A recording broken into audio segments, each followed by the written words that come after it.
So Donald Trump walked his tariffs back, telling everybody that, oh, he didn't mean it, and that actually only 10% is going to apply, except for China, which he signaled he was very angry and mad about, because apparently by retaliating against the United States, China, in Donald Trump's mind, disrespected the United States. So doing to the United States what the United States does to others is disrespecting the top dog. On the other hand, the turmoil in the markets was so large, and the blowback against Donald Trump from within his own circle of confidence, especially Elon Musk, was so strong that apparently he was now forced to take back a lot of his tariffs. Now, some people are wondering whether this was done intentionally or if this has been the point of his strategy all along.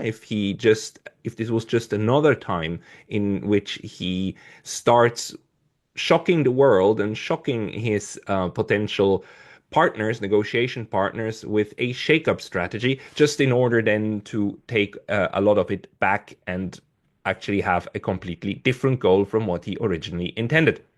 And let's remember here that Donald Trump has done this already repeatedly over the last 3 months since he came back to office, right? He was talking about owning Gaza. He was talking about expelling all the Palestinians in a different wording, but you know this entire rhetoric that he had.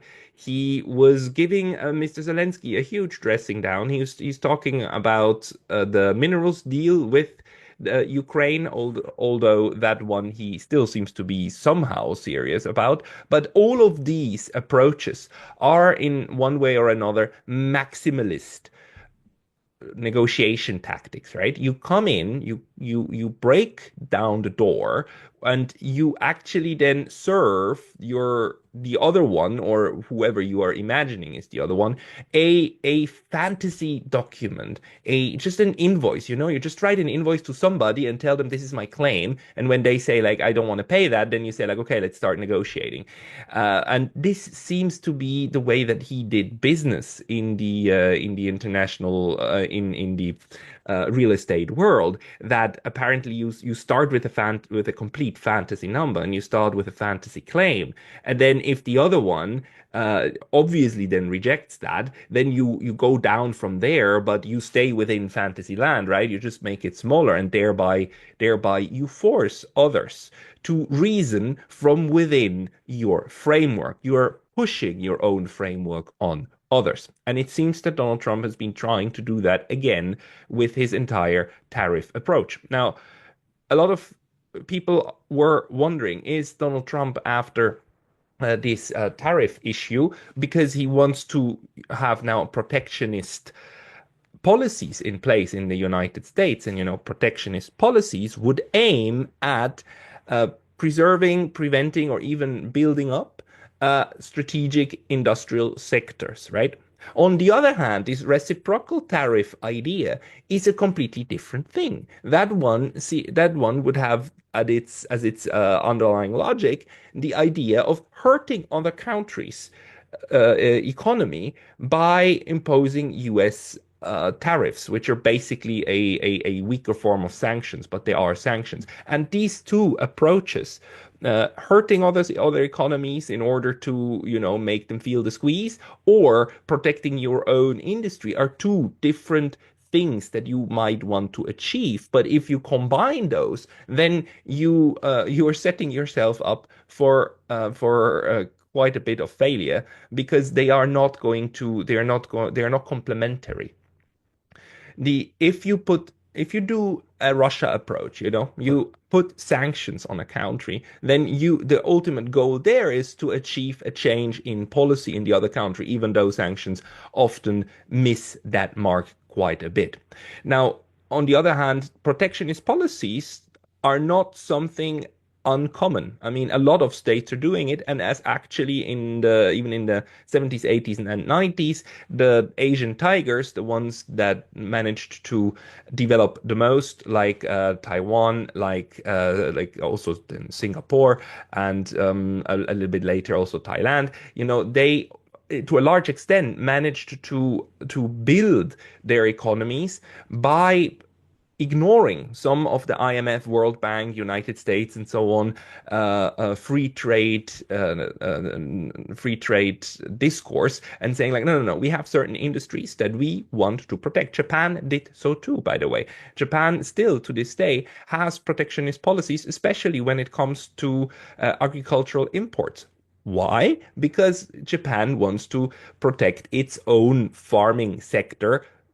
And why do they want to do that, you might ask? Well, because farmers are traditionally vote very strongly for the LDP, the party that has been in power for the longest time over here in Japan. It's an important electoral base for them, and hence the LDP in power makes sure that especially rice farmers and vegetable farmers and so on are protected from foreign imports, especially rice farmers. Vegetables, not so much because they're quite perishable vegetables, but rice farming, right? And the rice price has always been a very pivotal price inside Japan. So the Japanese government protects this one as much as it can. Although, as we see right now at the moment, this also can backfire, and then the price of rice goes up because the supply is too low. Although other countries like Thailand would be happy to export to Japan. But once tariffs are in place, especially in a bureaucratic country like Japan, it's difficult to undo this just overnight. Now, the United States at the moment doesn't seem to have any kind of such strategy.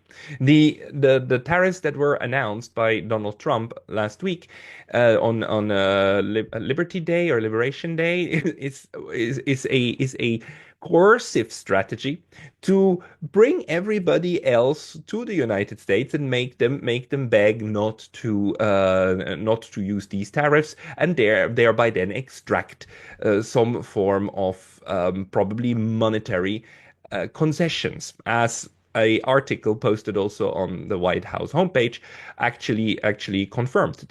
Donald Trump seems to seriously think that other countries are ripping the US off, the US being the largest, in nominal terms, the largest economy in the world in pure raw nominal GDP terms, that for some reason, that being the provider of the reserve currency, and of course the beneficiary of having a reserve currency, and having all of these military bases all around the world, that is some form of global good that the United States is providing to the rest of the world, and the rest of the world should actually thank the United States and pay them for it. Now, the payment is what they wanted to extract, and apparently the gratefulness is what they were testing, what Donald Trump was testing. And this now seems to have backfired so hard because trillions of US dollars were wiped out in the stock market, which makes not only Donald Trump's, some of his wealthy friends very angry, but it is also it raises the serious risk of a recession. Not so much from the stock market wipeout, but much more from the real world impact that these tariffs would have had they now come into effect the way that they had been planned on this large scales. And the fact that Donald Trump is now reducing these tariffs to 10%, except for China, tells us that he's still after punishing and decoupling from China through this tariff narrative. This is a rather large problem because the United States, for its internal market, still relies on Chinese imports quite a bit, and you can't just overnight change all of these supply chains. So if this over 100%, around 140% tariff on China isn't lifted soon, there will be real world, like real inflation, not based upon just the fluctuations of the oil price, not just based upon the sinking of the financial markets, but based upon the additional costs that manufacturers in the US who manufacture lots and parts of their goods in China and then import that into the US. The additional costs at some point have to be passed on to the consumer, and that is going to make everything more expensive, from iPhones to cars and whatever else you can think about that is somehow integrated in a global, China included, supply chain. Now, the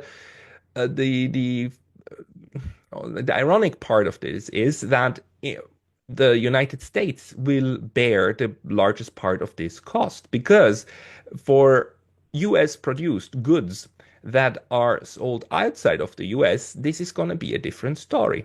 The iPhones that the US that Apple produces, and of which then a good part is assembled and produced in China and then and then imported into the US in order to be sold on the US markets, those will go up significantly.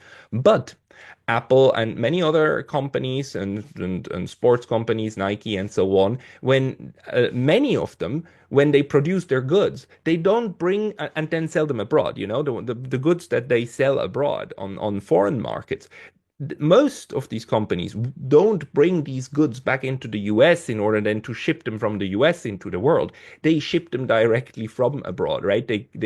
Apple ships all of its iPhones and its MacBooks and so on to Japan from China. They don't pass through the United States. So the tariffs, the US tariffs, will not apply on these foreign sold US products, even if they are manufactured in China and in other states. So now basically what we've got here is a situation in which these US companies can still cooperate with China, can still for the world market produce in China and in India and abroad.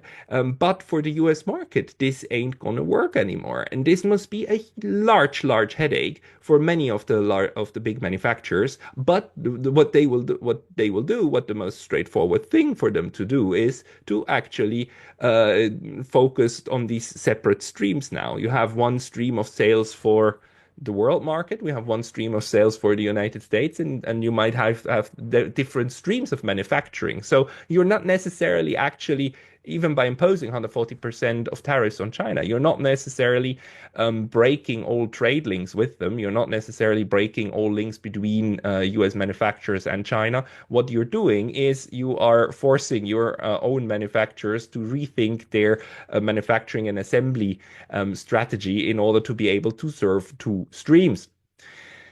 Um, Even if the goal of all of this is to weaken China, the retaliatory idea of these tariffs, this is not gonna go down very well. And the other thing, by the way, that United States achieved, even after undoing these tariffs, or even more so maybe, is that all trust in the United States as a predictable and as a trustworthy trading partner is now definitely gone. The ASEAN, the Association of Southeast Asian Nations, put out a statement recently saying that they do not appreciate these tariffs at all, but that they will not retaliate. ASEAN chose the most pragmatic way, saying like basically admitting that the US market is just too important, and they will not retaliate, but they do really not appreciate any of what is going on. And as an entire trade bloc,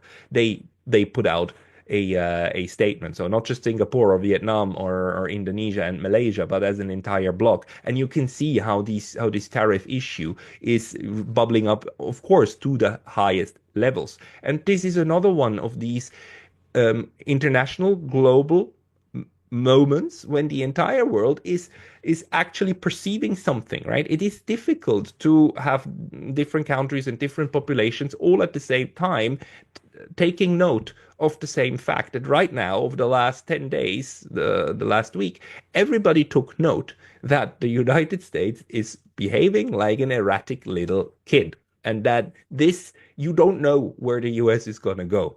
The all of the agreements that you make with the United States, including, of course, the most important ones, treaties, can be worth nothing tomorrow because the United States has now made it clear, its executive branch has made it clear that it doesn't only disregard them, it just takes the right to outrightly ignore them. This is even different than just exiting an agreement, right? The way that the first Trump administration exited the agreement with Iran, the JCPOA. Um, that was the agreement, that the treaty that was actually working on making sure that Iran keeps its nuclear fissile material below a certain threshold and would let in international observers to control and check the nuclear program and make sure that Iran wouldn't have the ability or the capacity to produce nuclear weapons. Donald Trump exited that agreement during his first term, but he did so by just using its exit clause and saying like we regard this we are now officially leaving, and that was bad enough. Especially because later on, the United States, the same administration, still demanded that Iran that Iran actually kept its promises under the JCPOA.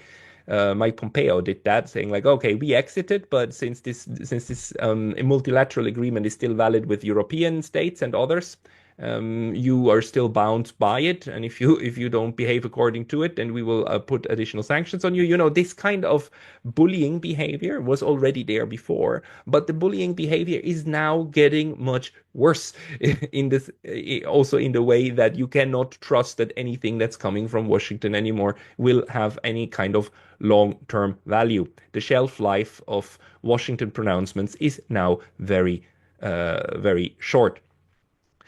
So in a sense, the United States did manage here to smash quite a lot of China, but the proverbial one, not the actual country. The China is the country is actually the one that put its foot down and said like, no, I mean, if you put tariffs on us, we're going to put tariffs on you. I mean, we can. It takes two to tango, and we can both play this game. And yes, it will hurt us, but we can survive. We have a 1.4 billion people market, three times the size of the United States. So, you know, if this is a game of chicken, it's not a very intelligent one. It's not one where the United States starts with a strong hand. It's one where it's at best has a marginal chance of success. But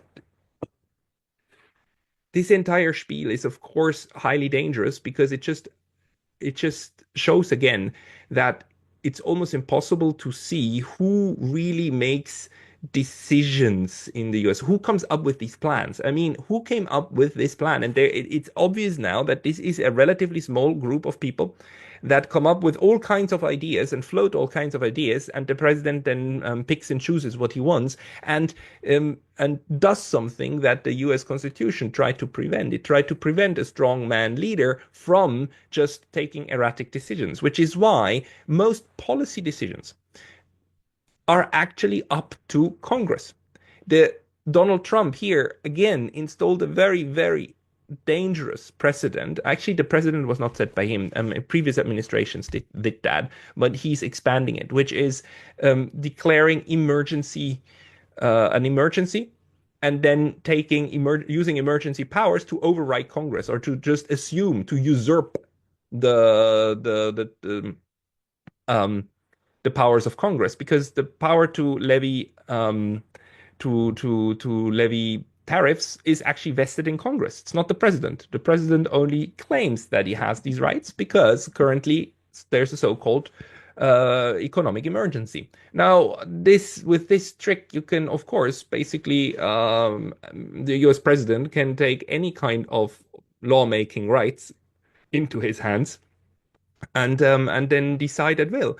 So this is just as much an internal U.S. crisis as it is a foreign and trading crisis. And the reaction of the markets, although not so much concerned with the legal aspects of this, is now a reflection of the insecurity, because after the markets also bounced back yesterday quite a bit after Donald Trump announced that the tariffs are off again, or largely off again, the markets then fell again, because right now it's very hard for anyone to make any kind of sensible predictions, and volatility is something that is definitely good for some speculators, the ones that bet correctly, but it is very bad for long-term investors, especially also for pension funds, for any kind of serious fund managers and so on, who have to try to invest the capital of their trustees over the medium term horizon.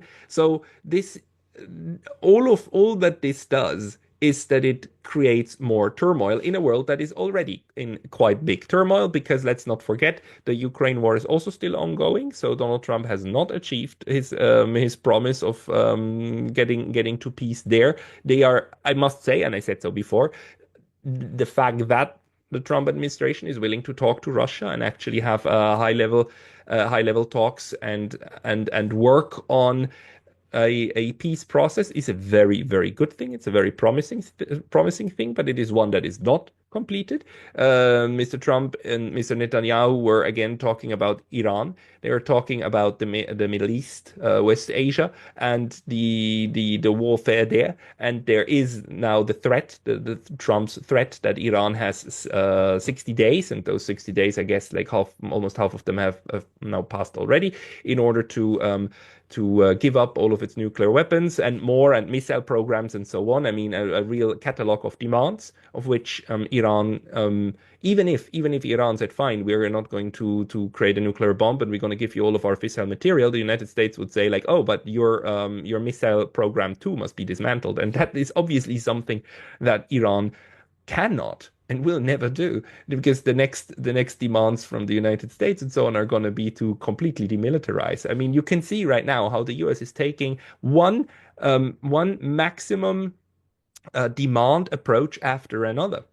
And so far, what we understand from the US is that while it says it doesn't take no as an answer, it very much walks away, a lot of them, later on, and this is inherently dangerous. I mean, the way to deal with such an erratic back and forth, not just of Donald Trump, but of this entire team, and the way that the United States as a country at the moment is behaving, is going to create really, really strong incentives for the rest of the world to actually get together and to try to figure out alternative routes, alternative ways of dealing with each other even faster than they already did.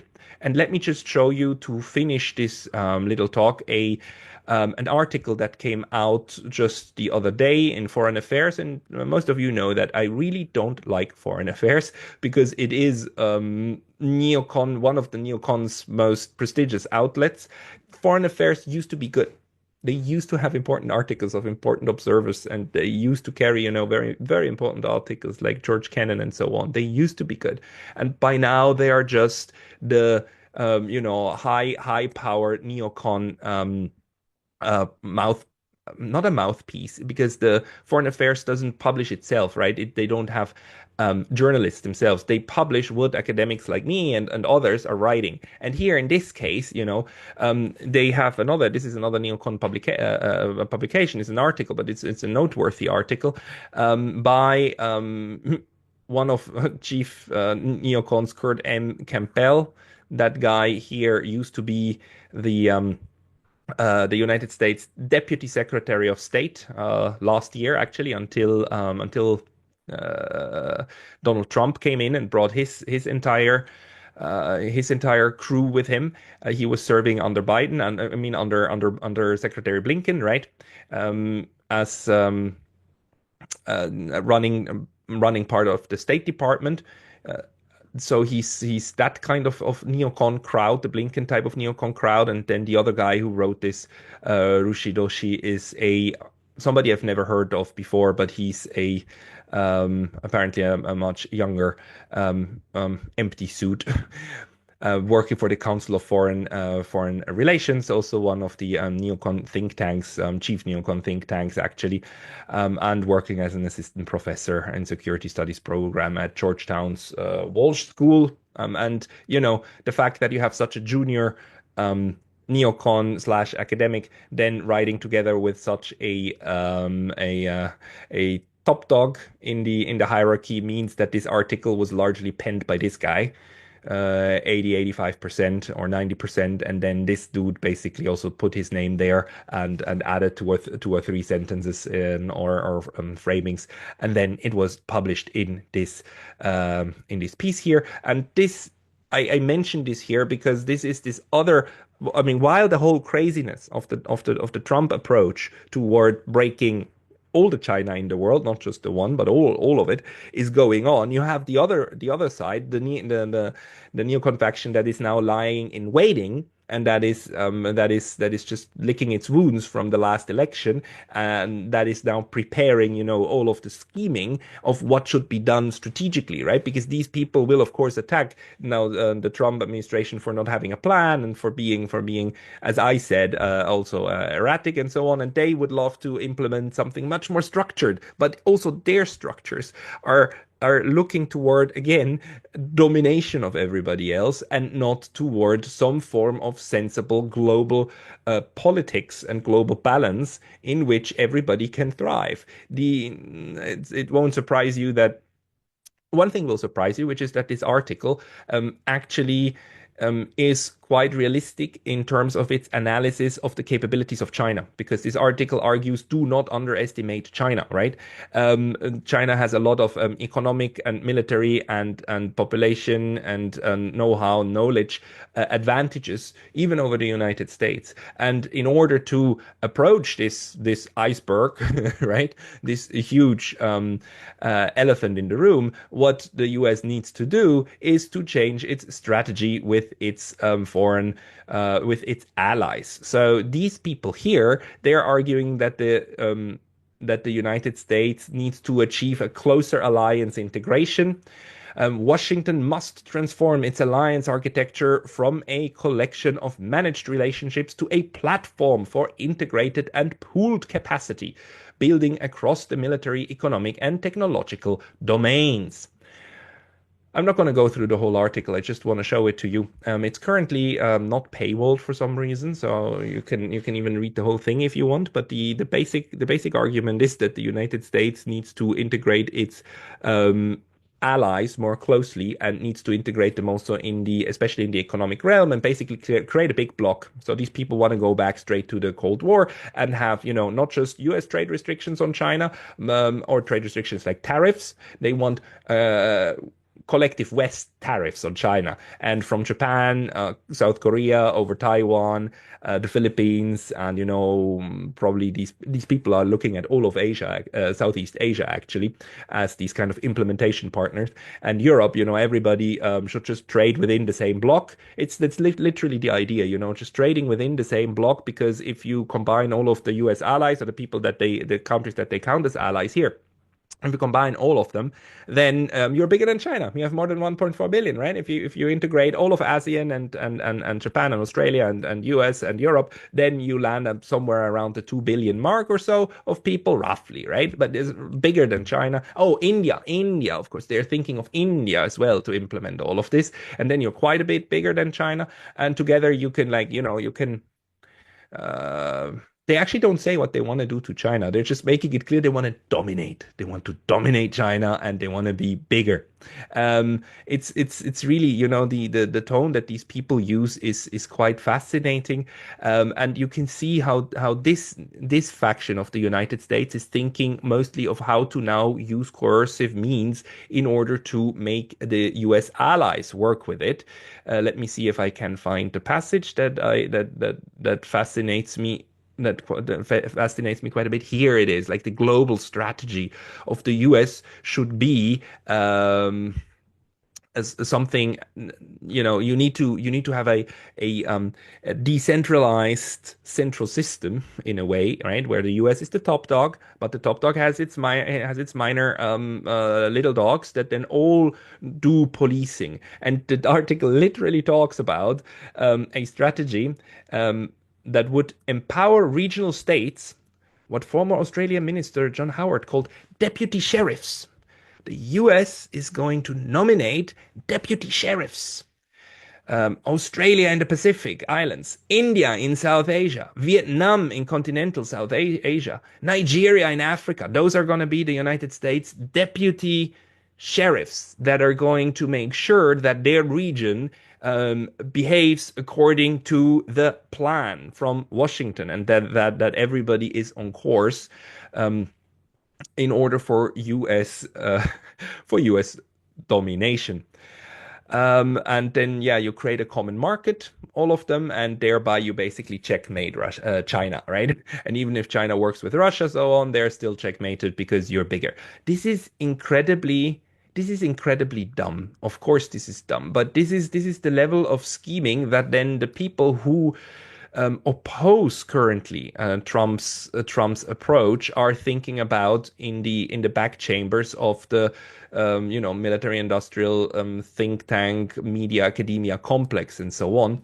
And it's just these people are now, of course, angry that Donald Trump is basically making the U.S. allies angry by putting sanctions also on the allies and threatening them and so on. And you can see by now that the U.S. is not a um, is not under central control, and it is zigzagging quite fantastically. But these kind of people here can come back into power. I mean, on top of the fact that the Trump administration itself is quite erratic, in 4 years we might have this bunch of loons back in the White House. And I think by now it must be clear, and I hope it is clear to more people around the globe, and especially decision makers, that this type of erratic United States is something that is here to stay for a long time. I mean, it has been already here for the last 8 years at least. Ever since, I mean, you can argue that whatever you think about the Obama administration and its foreign policy, the succession and the foreign policy approach was more or less on course. But then it's now it's ever since Trump won, and then again Biden, and now again Trump too, it has become almost impossible to predict anything that the United States will do in the short or medium term, and it has to do with the political system of that country. Not just with the leader, but by the way the political system works. And this will continue. So, in my view, and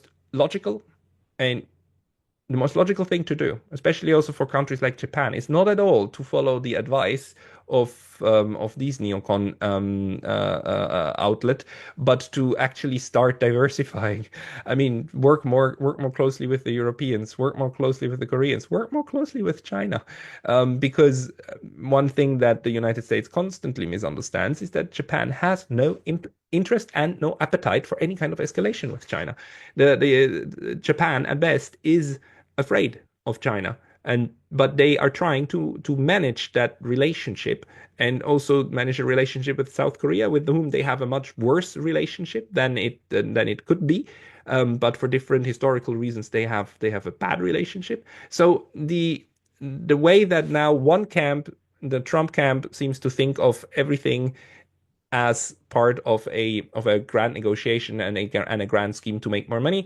The other part of the spectrum still thinks of U.S. foreign policy as geared toward domination. Because believe me, this article in Foreign Affairs doesn't ask once the question why the allies should do that. On if this is beneficial to the allies, it takes that as granted.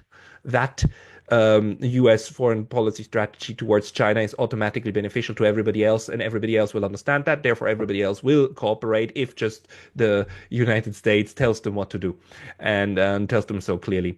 The It's a lunatic moment, and reading such articles in respectable journals, previously respectable journals, or watching the US president announcing new tariff policies on the lawn of the White House gives the impression that some people are under control, and everything is, this is just normal, a normal part of how international relations works. But no, this is not.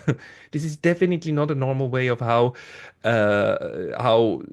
global diplomacy used to work. I wonder how long this is still gonna go on. But my feeling is that it's gonna take still quite a while, until things get calmer again. Maybe with some learning experience from the side of Donald Trump, that he needs to take more time to implement, to run after some strategies. Um, but even then, again, in 3.5 years, everything might be different again. This is the nature of how the US system works, and this is the insecurity that we are working with now in a multipolar world. It kind of also makes sense, right? In a unipolar world, it's easier for different politicians from different parties and different trajectories to actually come to the same conclusion of what needs to be done because the course ahead um, is just more clear. And now, as the course for the United States, the way forward gets very murky, and the disagreements about what is best for the United States and what is best also for the constituents, right, especially the rich, large bourgeoisie class in the United States, as that one starts to diverge, you're gonna have more zigzagging of their foreign policy approach, and the world needs to just accept that as a new fact of how this early beginning of the multipolar era is working, and deal with it. So, and to me, the biggest question is how will other states and state groups and trade blocs and so on, how will they approach this loose cannon? A loose cannon on a ship that might turn and take down the ship, but we wouldn't want that. We would want to make sure that this cannon at some point is secured again, right? So the question is how to secure the United States in order for the world to survive. And with these words, thank you very much and have a good weekend ahead.